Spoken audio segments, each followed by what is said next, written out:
Hello and welcome to an episode of Historically Marked. I am Jason and I am standing in front of fast food American history.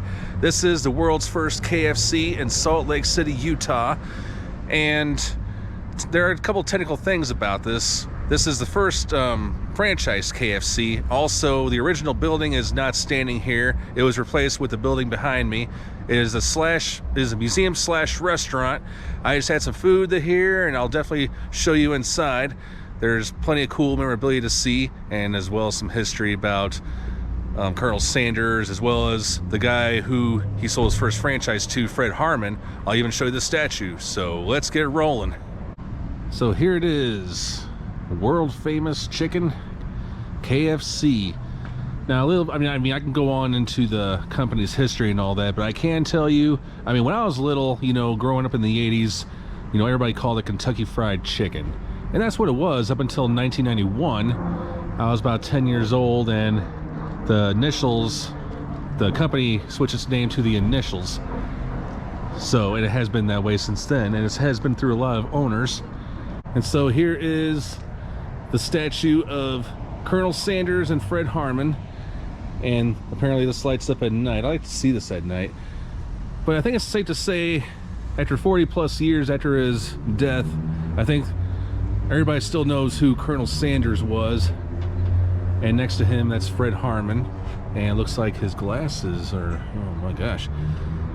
And unfortunately, the same kind of happened to his, that got warped or something.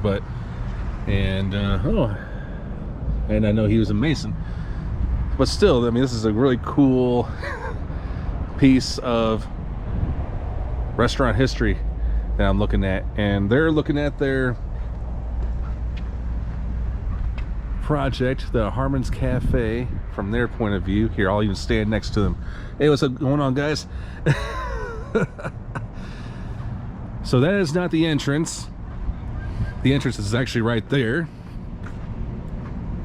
And they do have curbside service. The mac and cheese bowl looks really good. Oh, it looks like somebody got really angry. Stupidly angry. Oh my gosh. So here are the hours. I mean, anybody can come in here during these times. In the foyer, there's a picture of Pete and Arlene Harman. And then you got the Pete Harman's briefcase, which has Colonel Sanders, the famous face on there. The operating values. And then just some pictures. Oh, 50th wedding anniversary. How about that? 1991. All right, now we're going to go in. All right, this is the kitchen where you order. And just look around. There's quotes everywhere. Lots of memorabilia. Where do I start? This right here is one of the original pressure cookers used to cook the Colonel's secret recipe chicken. An autographed photo of him using it, looks like. Dave Harman. On display here is one of Colonel Harlan Sanders' original suits, as it says right there. How about that? All clean, everything. A real meal is a meal made the hard way. That's exactly right. Right by the ordering area is some great memorabilia here, such as extra crispy sunscreen. I guess an old apron. Colonel handing out chicken to Pete Harman and his wife. And as it says here on this plaque, it all started here at 3890 South State in Salt Lake City, the first home of Kentucky Fried Chicken. In 1941, Leon W. Pete W., also known as Pete Harman, and Arlene Harman purchased the Dewdrop Inn right here. Pete met the Colonel, and a few years later, in 1952, Harman's became the first Kentucky Fried Chicken franchisee.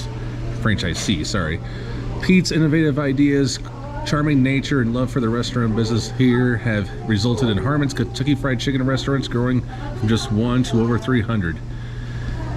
And next to it is another plaque.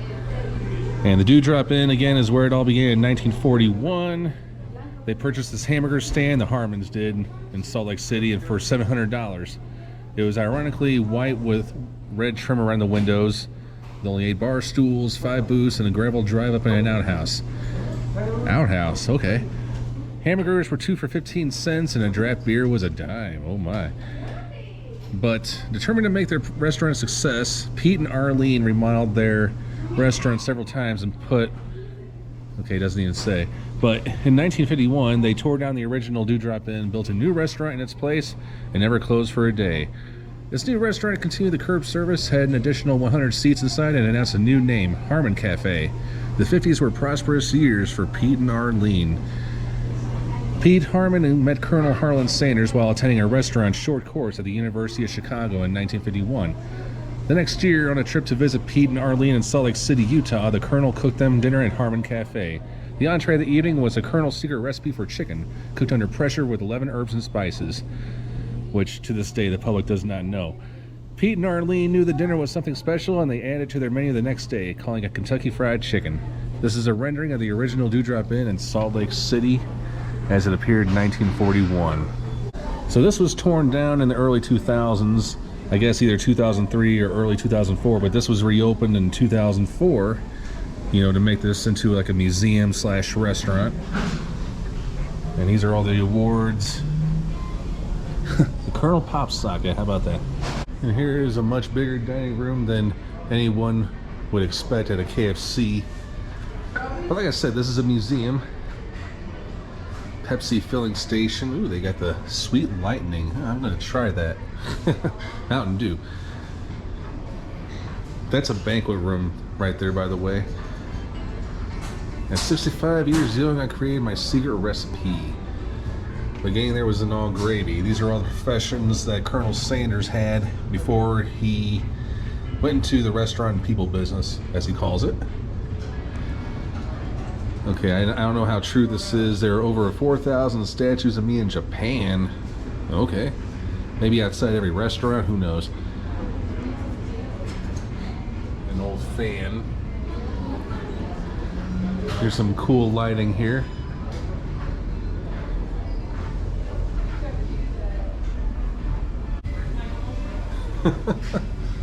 Okay, Colonel Sanders in Egypt, all right. And I don't know what kind of parade this was. It doesn't look like it's Macy's. This looks to be either Disney World or Disneyland.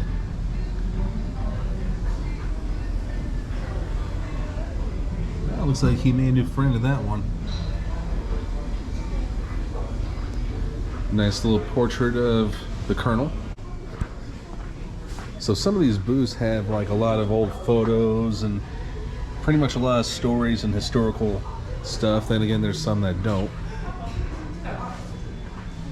And again, this is a banquet room and meeting facility. I don't know how often this gets utilized, but I gotta see manager for reservations apparently. #1 chicken salesman around the world, logging over 250,000 flying miles per year. I'm guessing this is one of the original boxes, one of the original paper hats. And then Farmer's Cooperator. That is Pete Harman on the cover. A glass chicken bucket. And then here's another one that was in 2004. Here's an original menu. And who knew Pete Harman even wrote a book about the whole KFC thing?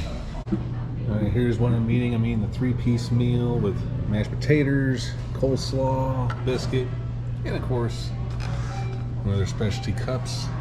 And looks like they gave me some honey sauce. Okay, like the old days, I suppose. Chow down. So if you are coming down State Street, which is this right here, you'll see this big giant chicken bucket. It says world's first KFC, so that's what to look for, or that muffler sign across from it. And another thing to look out for is the sign, the Harman Cafe, obviously going in the retro mode. I'm sure locals know what this is all about. All right, thanks so much for tuning into this episode of Historically Marked, another great food and American fast food restaurant history here in Salt Lake City, Utah. All right, I'm Jason, signing off.